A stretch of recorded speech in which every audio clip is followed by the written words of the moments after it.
First up, the Director Marketing, Category Loyalty and Digital, Tata Starbucks, Deepak Krishnan. The Head Marketing, ICICI Securities, Deepak Saluja. The Vice President and Head Non-Subscription Revenue AHA, Nitin Burman. The Vice President Growth and Strategy India, Teamology, Softech and Media Services, Lawrence PS. And for the section check, we have with us the CEO of Hogarth India, Karthik Nagarajan. Thanks for having us. Like we were discussing, I was just looking at the agenda in a day otherwise filled with visionaries from the entertainment sector. I think we are, as always, the commercial break, which is a brand relief, rather.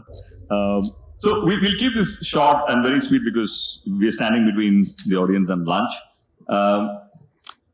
As the title suggests, I thought one way of opening this up, because all of you on the panel are extraordinarily great storytellers, and I thought I'll start with your favorite brand storytelling moment in the last year or two.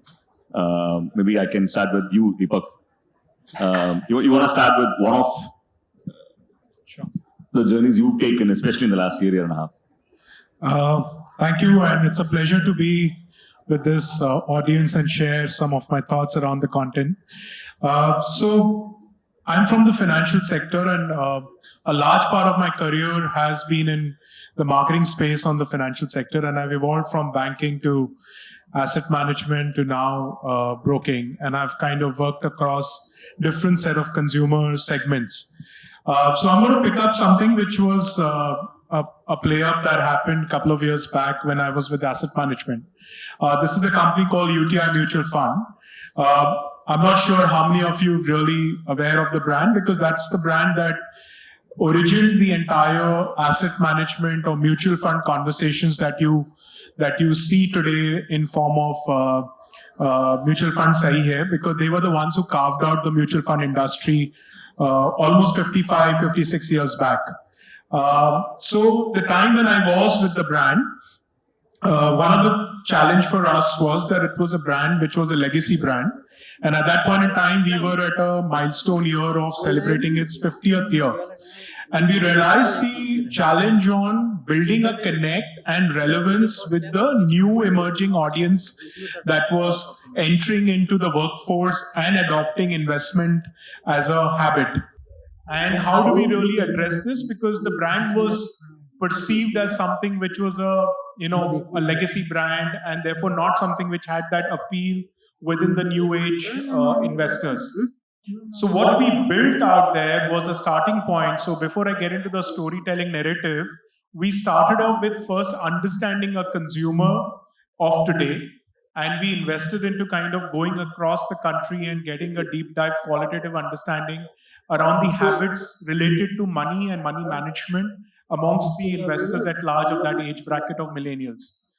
Based on that, we built the inference around the fact that consumers at large in the new emerging audience was looking at money management with a differential approach compared to the earlier generation, with one single aspect to fulfill their aspirations and dreams.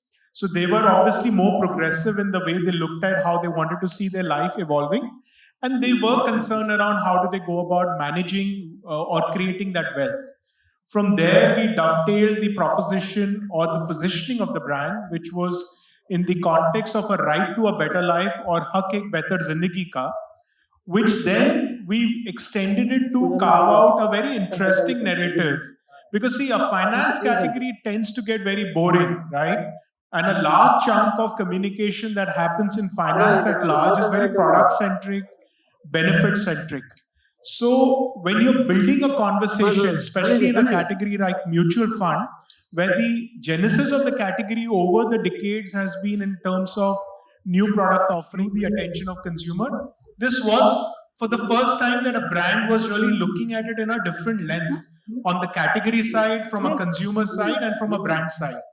So we brought this learning into a narrative which played up beautifully. So right from the storytelling, which was an emotional story narrative about how a father who's been a budding cricket player played actively in Ranji Trophy, had always dreamt of going to London and watching a match live at Lord's, and how that entire dream is fueled or fulfilled by his son, who's of the age segment that we were trying to build relevance, which was the millennial, and his journey from taking his father, who's on a wheelchair, to London, flying him to London. So it's a father and son play up. And then taking him to the live match at the Lords was the narrative with the backdrop of the reference of the brand, which brought about the context setting that for 50 years or 5 decades, the brand has been instrumental in fulfilling the consumer's aspirations and desire. That was the entire narrative. Right. And it was just not the narrative, it was also the kind of music we chose. We partnered with Adnan Sami. In fact, it's the first commercial he ever contributed his voice. We had Amit Sharma coming in, the man responsible for that classic Google film, doing the direction. So to that extent, that really played up and build that relevance and connect with the audience. It's a beautiful film. If you haven't checked it out, I'll urge you to, even though it's a little dated now. Thanks for that opening with that one, Deepak. Deepak, Starbucks is a brand that all of us, resonate with. But I just love the way you help build the brand, in India. Even though it's a global brand, comes with its own assumptions and prejudices, etc. You've told a very Indian story, especially to the millennials. Talk us about your favorite brand storytelling moments of the last year and a half. Sure. I'm going to just take a leaf of what Mr. Ashish Kumar Modi said. I think many times marketers get bored of their brand stories and they want to quickly change. Say, maza nahi aa raha hai, let's change. The consumer is not that bored. So I think the first rule to follow is be clear of what your brand vision is and stay true to that, right? The second rule that I follow in storytelling is what I've learned in my career in consulting earlier, and it is called the 99% principle. We marketers are so self-obsessed that we think the consumer is thinking about our brand 99% of the time. The consumer may not think of your brand even 0.00099% of the time.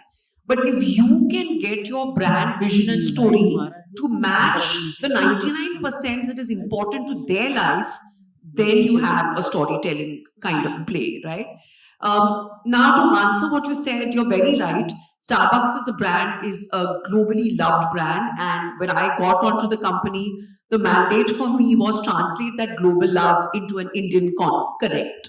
I'll give you a very quick example of what we did. We launched the Sabyasachi Starbucks merchandise last year. So first of all, it was a partnership which was very rooted in India. We do have merchandise from Kate Spade, etc., Emily in Paris. But we said we must have an Indian designer who also has a premium sensibility, so Sabyasachi. Now, the film for that is iconic for us because, the key ritual at Starbucks when you walk into it is somebody will ask you your name, write it on a cup and call out saying, whatever, a tall cold brew for Karthik. Through this film, what we had also wanted to do is not only launch the merchandise collection, but both the partners wanted to contribute to educate girls and give back to society. So we turned the iconic Starbucks ritual on its head. And in the film, we had, once the consumer placed the order and picked up the merchandise, there was a thank you call out saying, thank you from Nina, Shabnam, Sneha, Tata, which is a thank you from all the people who have benefited from this merchandise. So it was a Starbucks ritual which was turned on its head, but stayed true to the brand. So I think that for me is a great example of how you can connect with Indian audiences. And I'll just take 20 seconds to talk about the other thing which is important for us is intimidation. A lot of people in India, if you have to grow to the next level, are intimidated by the Starbucks brand. They don't want to make a fool of themselves at the counter and, not really are aware of all our offerings. So our next set of films, which in fact aired last year, took on this thing head on and showed a consumer who's actually hesitant to walk into a Starbucks. She walks into a Starbucks because of a friend. And the friend then tells the barista to call her by her pet name, which is Guddu Beta. And then the barista shouts out saying, 2 cold coffees for Guddu Beta. So that's a way of calling out your name by a pet name. And all of these stay true to the brand ritual, but Indianize it. Beautiful. Absolutely love that. But it is true, right? I remember my first time in a Starbucks, I couldn't pronounce half the things on the menu. But I think I love how India has warmed up, to Starbucks today. Nitin, you have a very interesting play, right? One, of course, is building AHA, brand AHA, but you also have the responsibility of bringing in non-subscription revenues, for which brands play a huge role, right? So, for you, talk to us both about your brand aha moment. What was the best storytelling moment in you, and how maybe after that I can talk to you about how brands are leveraging your content. Sure. So we started 3 years back, and our major competition were all these national platforms who were already existing. It was a cluttered market. How do we reach out to the audience and tell them that there's yet another OTT platform which is getting launched and you need to pay for subscriptions, you need to subscribe to them. So South as a market, when it's seen from Bombay, it's one market, right? But when you go belong to South, it's actually 4 different markets. And that's what we realized when we did our research. And we said that let's launch only in Telugu. Let's not launch any other language. Telugu is as big as any other European country, right? In terms of the audience size. So we said, what is one thing that each of the South languages and the people of South have, imbibed in them is the loyalty towards language. So we thought our whole brand storytelling of AHA during the launch has to be where Telugu people accept AHA as their own brand and not somebody who's come from outside of India or maybe outside of the state of AP Telangana. So we launched our segment called as Mana AHA, which means it's my AHA. And that was very well accepted by people because the whole communication was such that it's created by Telugu people for the Telugu people, and we're going to give you content which is from the land of AP Telangana. So these are your stories that are being delivered by us to the people of AP Telangana. And that's how we were able to get the brand, established. And now we are one of the most loved brands, and it's just been 3 years that we've launched our platform. So that's the first aspect that you wanted to ask, how the AHA journey has been. I think the bigger responsibility that I have as non-subscription head is how to get these stories from brands like ICICI, Starbucks onto our platform, and we are also take them to the audience through our platform. So that's something that we are doing, Karthik. And it's been there. So what we did, instead of starting as an AWOD platform, we thought, let's not go the easy way. Let's take a punt, start a brand solution, a branded content team within AHA. And we had a creative team which used to work on making creative stories which were tailor-made for brand requirements. Now, those can be as simple as integrations within the shows, or can be a full show or a brand story or a brand film created for for a particular brand. Now, the best part of this team was they belong to the Telugu region, and they know what the Telugu audience is thinking. So, for a brand who is based out of Bombay, Delhi, or Bangalore, or any other city of this country, to tell them that this is your requirement and this is how the Telugu audience thinking, and to get them married with a brand storytelling is what these people are doing. And that's what we've been able to do it very nicely. Brands like, all big brands, not just retail brands like ITC, Realme, Sprite have come on a repeated manners. And we've done not just storytelling, but we've gone ahead. They have used their, like an example of Sprite. They've used AHA's logo on their bottles of Sprite in AP Telangana, where they're giving one day content free to all audience who are drinking Sprite. So to that extent, we've gone ahead and done the associations with brands to reach out to AP Telangana audience. Right, and it's also a trend that we're seeing a lot, right? A lot of, I'm just going to come to you with this. Brands understanding that majority of the time that their audience cohort spends is consuming content like this, and so they want to own that moment, right? Whether it is Sprite and weekends of movie watching, or for that matter, lays and binging, right? You come from a hardcore measurement, audience measurement sort of a journey, digital marketing sort of a journey. And we were just talking about this just 10 minutes back about how 6-7 years back, subscribing to an OTT platform was not at all a reality for most of us, right? I have two parts to this question. One is, how has that evolved? And secondly, in a situation like this, in an ecosystem like this, how are today brands measuring what is working and what is not? Because more and more, as we move into the SWOT space, brands integrating themselves into shows is going to be a big part of the entertainment ecosystem itself. How do you feel they should measure the same? I think what's happened through the years, specifically with storytelling, is that the evolution has been driven more by the fact that people's tastes and people's interests have changed towards reading. I think India has always read more, but now it sees more. So somewhere when you and we come across a lot of content, right? Because we see that content in various of our partner publishers. We see that number one is that content is very emotional. Number two, that content is very personal. Yeah.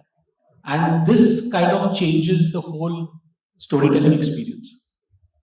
Now, when you come to measure that content, when you're placing that content with the right kind of publisher, when I mean vehicle or whatever you call it, suddenly it takes a different turn altogether. It becomes more readable. In other sense, it becomes more measurable. It becomes more acceptable. And today's content writer or storyteller knows what kind of an audience he is catering to.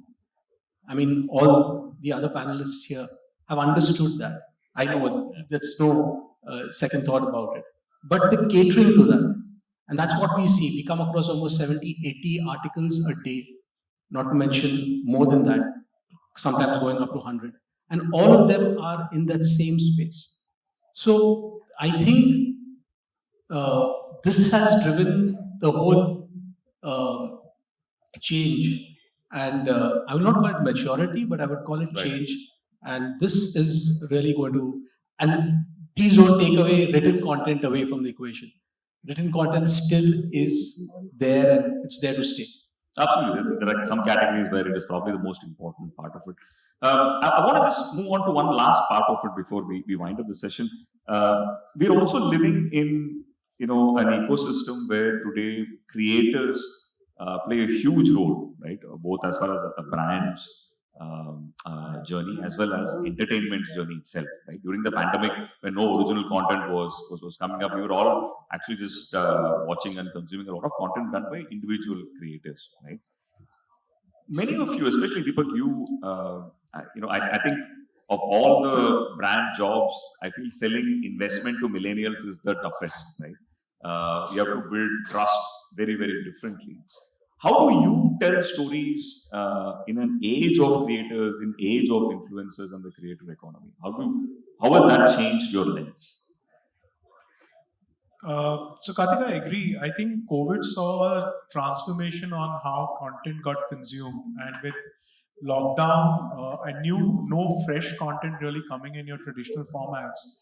I think the digital really took off, and platforms like YouTube and social platforms really took off because suddenly people got into self-creating UGCs and collaborating across board, and brands needed their messaging out there because they were no longer getting the consumer exposed to the various set of existing mediums. They had to rely on these.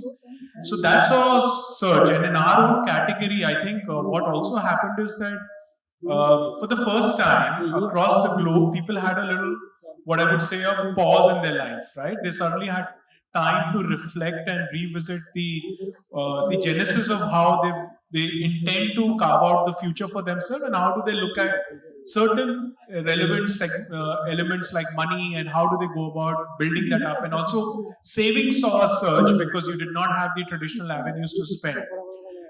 This being part of the ecosystem and emergence of new age content creators, I think we saw all-time high in terms of content getting churned out across platform, and it was across asset classes. While this really played out, I think one of the things that we are very sensitive, because see, as a brand, we are governed with certain amount of the tonality at which the brand would like to set out its messaging to the consumer. You have to be a little more mindful and responsible when it comes to the consumer at hand, because we are also governed with strict regulation to ensure that whatever we churn out under the brand is well authenticated and it's not frivolous content to kind of overexcite a potential consumer from entering into the category. We saw this in the case of the crypto play up, where people assume that making money is as simple as swiping left or right.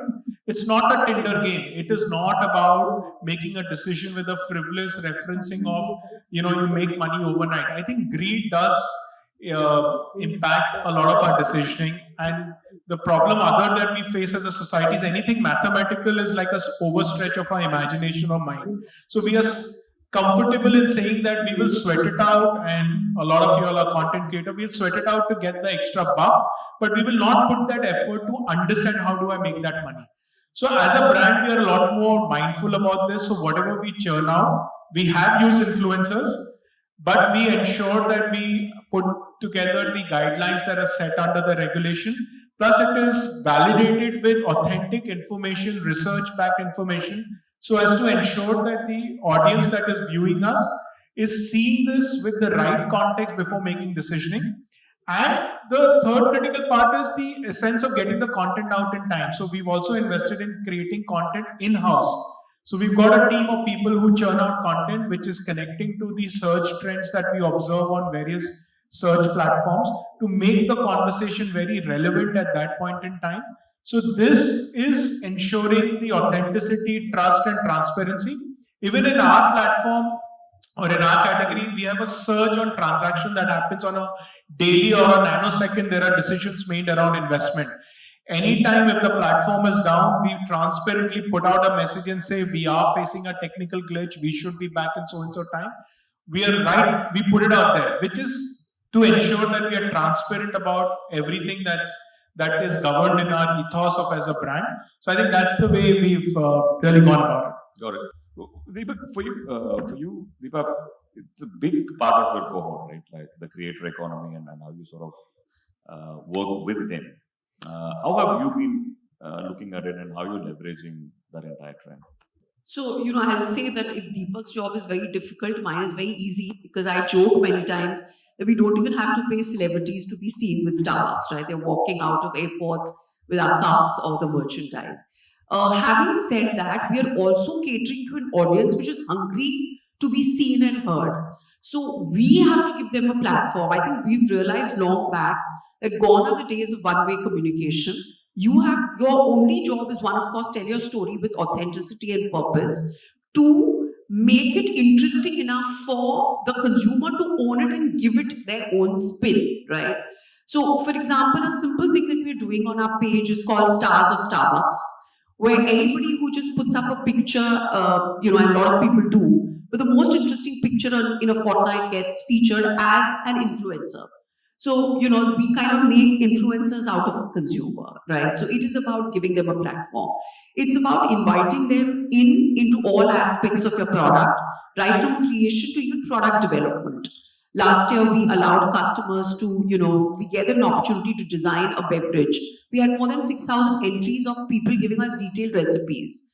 2 of those were featured on our menu in October. So it is, I think our job as marketers is to just create a platform which is going to give consumers, wings to consumers' creativity, and that's it. If you can do that, then it's great. We have a plethora of influencers that we also work with from, time to time, which is mega, micro, and nano. And I think for us, it plays 2 or 3 roles. The mega influencers, of course, translate our big campaigns and take it, wider.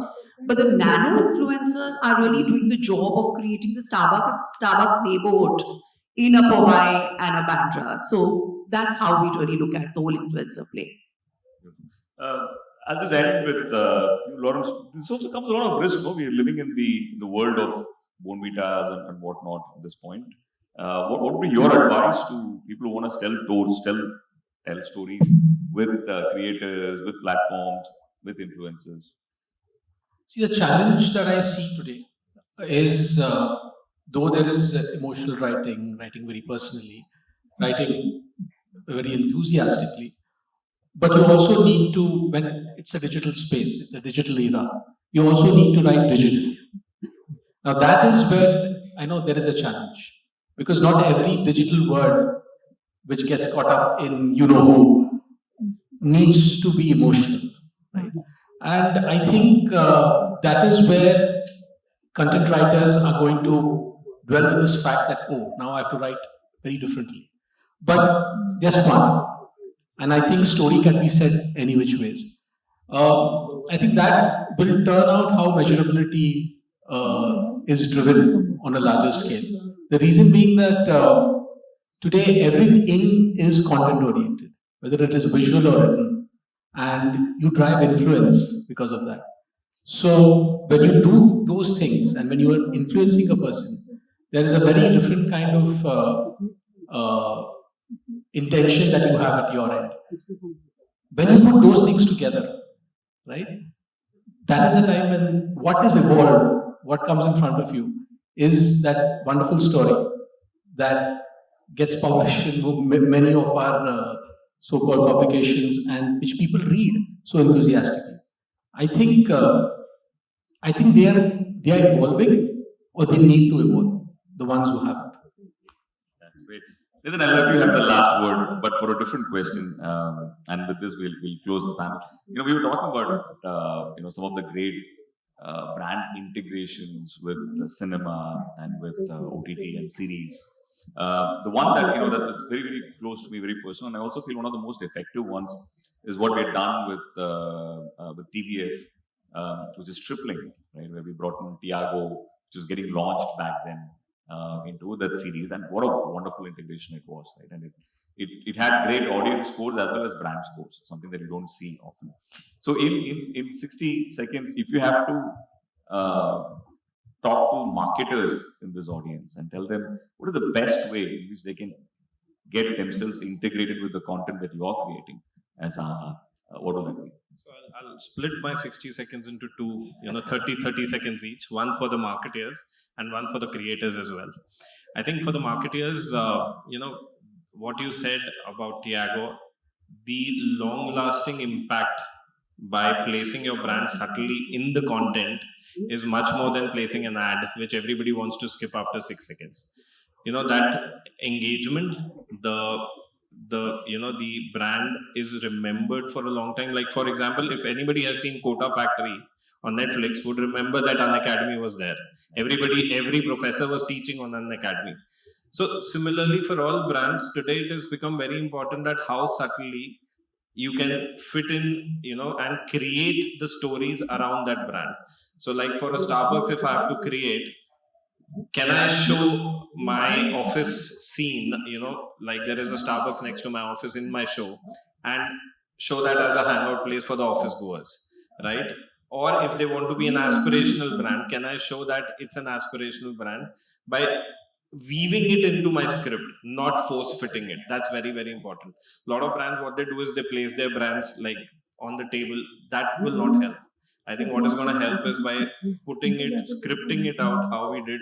So if there is a taxi driver who is a main character, can we actually have a Ola or Uber replacement as a taxi driver, normal Kali Pili, to get your brand fitted into the whole thing? So I think that's what we need to look at. For creators, I think what is most important, and even from platform point of view, this becomes important because we have a limited budget, right, for creating content. Yeah. And not every content can be self-funded or it will be profitable. So how do we create more and more content which is interesting is by getting these brands money and putting them into stories and taking them to the audience. So it works like a win-win situation for creators as well as brands. We are able to set off some part of our budgets through the brand monies, and that is what we've been doing in non-subscription revenue in our. And see them more as enablers and not yes, evil absolutely. necessities. Absolutely. Yeah, wonderful. Great. With that, we'll conclude. Thank you so much for being a patient audience.